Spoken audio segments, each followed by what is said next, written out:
పతి రాఘవ రాజా రామ పతిత పావన సీతారామ. మన టీచర్లు కూడా చెప్పేవాళ్ళు ఏమని, ఏదైనా సరే మనం ఒక ప్రిన్సిపల్గా ఉన్నప్పుడు ఆచరించి చూపించాలి. అది మనం ఆయన దగ్గర నుంచి నేర్చుకున్న think out of the box.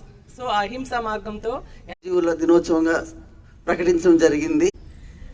పిల్లలు అక్కడ ఏదో స్టిక్ చేస్తున్నారు, చేయలే, అవినీతిని ప్రోత్సహించకూడదని. విగ్రహం చూడగానే 2 things ఇమ్మీడియట్లీ. ఒకటి సింప్లిసిటీ, సీ ఈజ్ డ్రెస్సింగ్.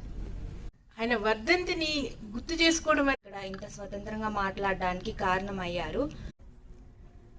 ఇంట్లోనే గాంధీ గారికి కస్తూర్బా గాంధీకి ఏదో చిన్న వివాదం వచ్చినప్పుడు ఆవిడ భోజనం చేయకుండా అలిగి ఉన్నారంట.